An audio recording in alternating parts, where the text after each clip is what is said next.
Hey, I'm Congilio, and welcome to this edition of Tone Tips for TrueFire.com.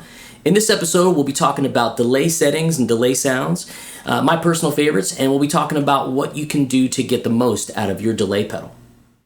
For this episode, we'll be using the new Immortal delay from Rockett Audio. It's a part of their mini pedal series that includes a buffer, a compressor, and a great overdrive as well. We might even throw some of those in just to hear what they sound like with this great little delay pedal. It's a cool analog sound. We're going to be doing some slap echo, some infinite delays, atmospheric type stuff, and I'll kind of spin the knobs and show you what I like to do when I'm hooking up a pedal like this.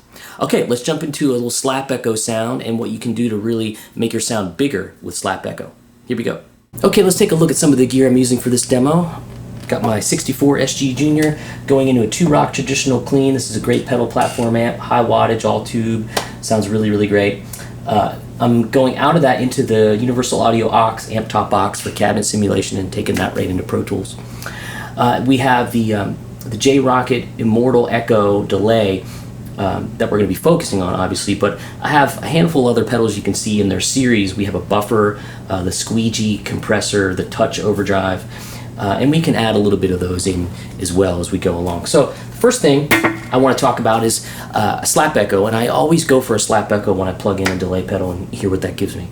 So what happens is, as you adjust the time and level and repeats, you'll be able to really, I think, get sort of an authentic vintage slapback tone. And a slapback echo, we achieve that now because we're maybe trying to emulate what happened in the early days of guitar recording, where microphones were capturing a reflection off of the wall. The sound would hit the wall and come back, and it would have that echo like that, very short, very tight. Great for kind of classic rock and roll of the 50s and 60s or rockabilly.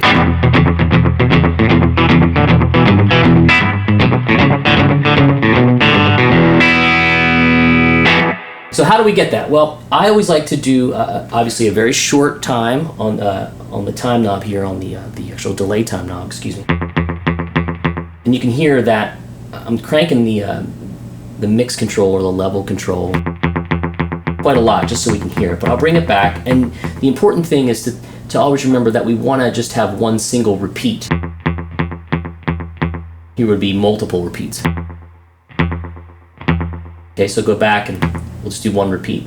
And I have the tone knob sort of in the middle. We can darken that up to simulate more of a tape or vintage echo sound if we want. And again, there it is.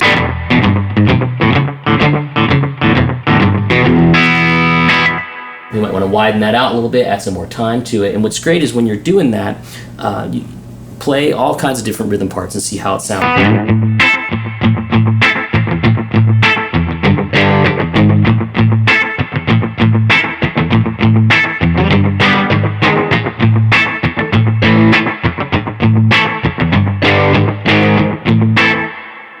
And that really adds like a extra rhythmic part to our rhythm guitar playing, which is always super fun. Let's widen it up a little bit more, see what happens. Maybe bring it back some.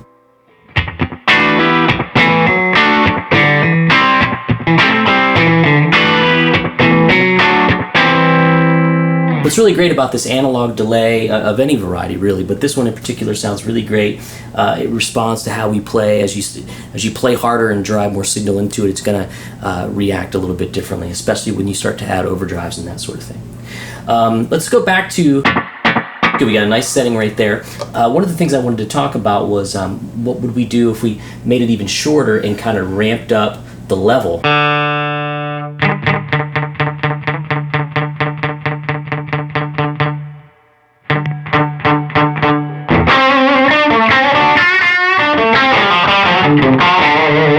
Now it has a lot of that sort of room microphone sound.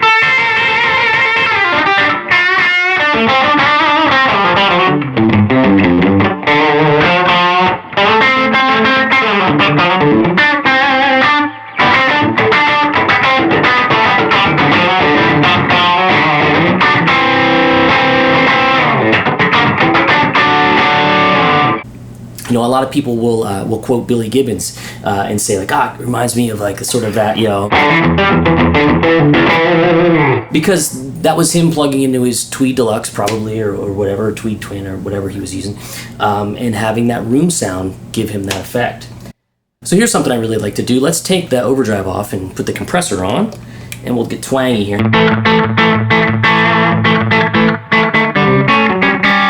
And we'll make the slap a little wider.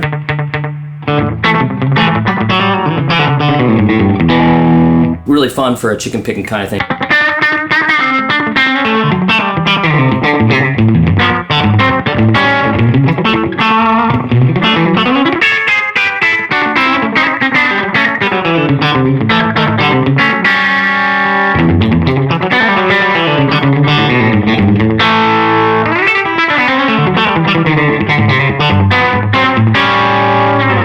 So it makes it a little bit more aggressive, a little fatter sounding.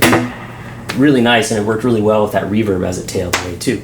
So that's a great sort of example or two or three of what you can do with just a simple slap echo. You can fatten up your solos, you can fatten up your rhythm playing, or try to emulate something that you've heard many years ago on a recording. All right, let's check out some other stuff that you can do. Okay, so I dialed up another delay setting that is kind of like a slapback, but it has a longer time. I'm going to actually take the repeats, or the tone of the repeats, and darken them even further. We'll turn the tone knob down. And it's great, you can kind of achieve this sort of reggae feel.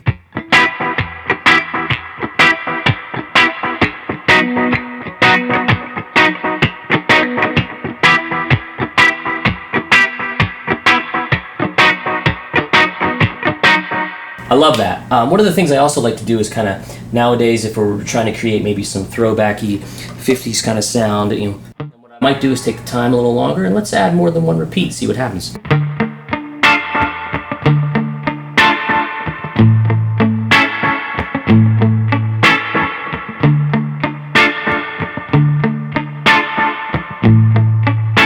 And I want more reverb. Give me more reverb.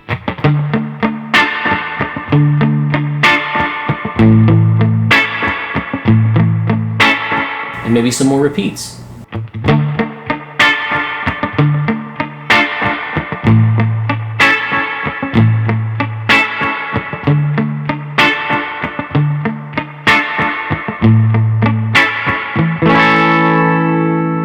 So one of my favorite things to do with an analog delay pedal is to turn the repeats all the way up. And you're probably saying, no, don't do that, it's gonna freak out. Well, that's okay. We wanted to do that a little bit. I have this delay set up to where, again, the repeats are all the way up. The mix control is about noon, just slightly behind noon on the tone control, and pretty generous on the delay time setting. Let's turn it on and see what we get.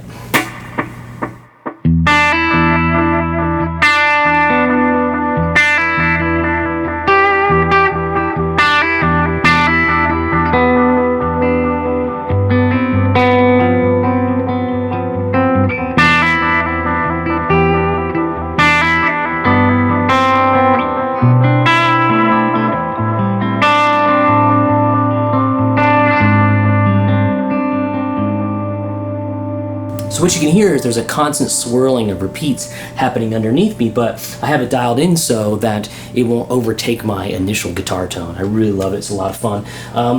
We pop in some overdrive with it.